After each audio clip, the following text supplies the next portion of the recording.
नमस्ते। ओम विष्णवे नमः। ओम विष्णवे नमः। ओम विष्णवे नमः। अधिक मास का महात्म्य जो है उसका आज उसकी कथा का दूसरा दिन है।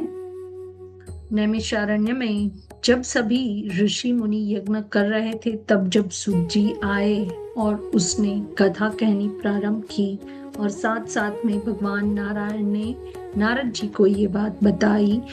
उसमें यहाँ पे मल मास का जो दुख था वो आज जानते हैं कि प्राचीन समय में जब सूर्य और चंद्रमा के अनुसार वर्ष की गणना की जाती थी और तब एक अतिरिक्त मास उत्पन्न हुआ, मतलब कि उसका कोई अस्तित्व ही नहीं था और उसका उत्पन्न होना किसी के लिए काम नहीं आने वाला था।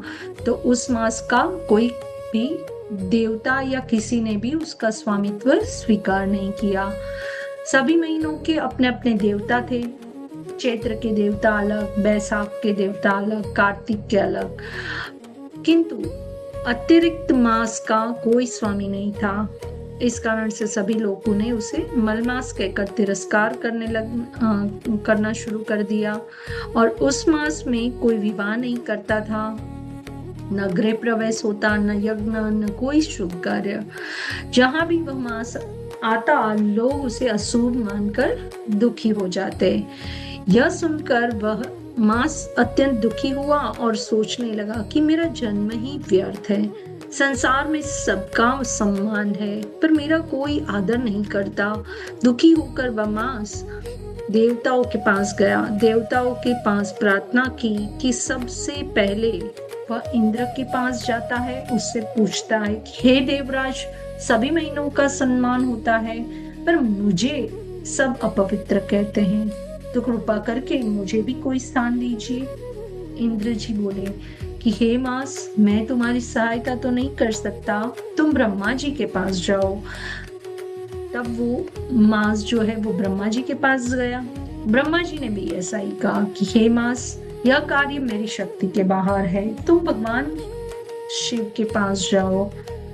फिर वह कैलाश पर्वत पहुंचा और भगवान शिव के चरणों में गिर पड़ा और कहा कि भगवान शिव, जो भी मेरी व्यथा है सुनिए और उसका मुझे निराकरण दीजिए।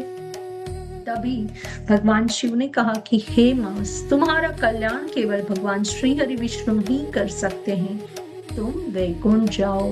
भगवान विष्णु के चरणों में जाकर मास ने रोते हुए कहा, दुखी होते हुए कहा कि भगवान विष्णु, आप तो शेषनाग पर विराजमान रहते हैं और लक्ष्मी जी आपकी सेवा में रहती है और मैं आज आपके पास अपनी व्यथा लेके आया हूँ। हे प्रभु, संसार मुझे मलमास कहकर अपमानित करता है, कोई भी मुझे शुभ नहीं मानता, मेरा जीवन व्यर्थ हो गया है, अब आप ही मेरी रक्षा करें। भगवान विष्णु अत्यंत दयालु है, आप सभी जानते हैं।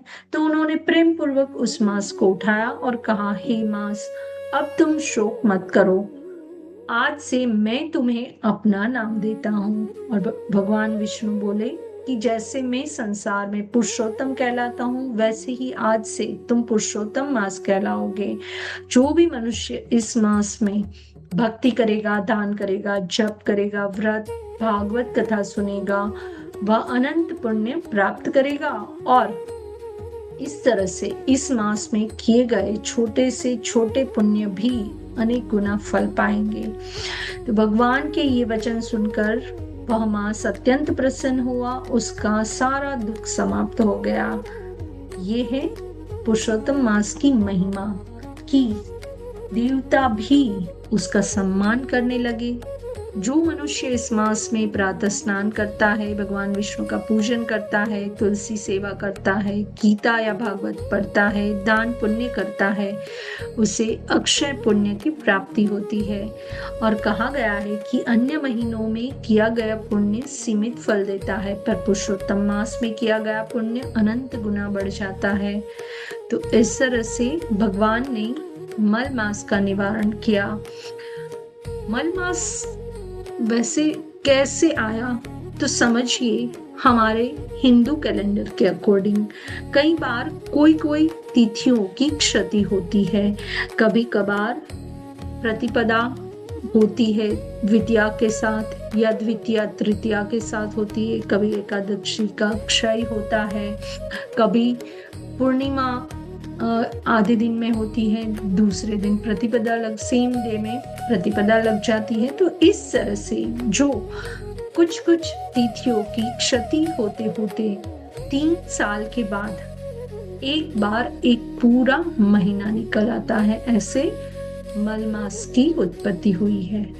तो आगे ऐसे ही भगवान विष्णु ने कैसे पुरुषोत्तम मास को पूरी तरह से पूजने योग्य बनाया, उसकी तृतीय अध्याय की कथा कल सुनेंगे।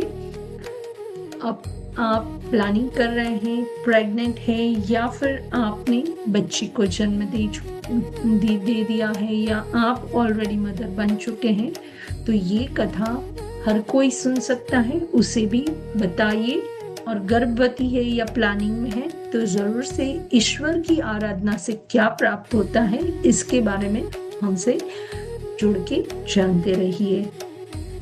ओम विष्णवे नमः, ओम विष्णवे नमः, ओम विष्णवे नमः।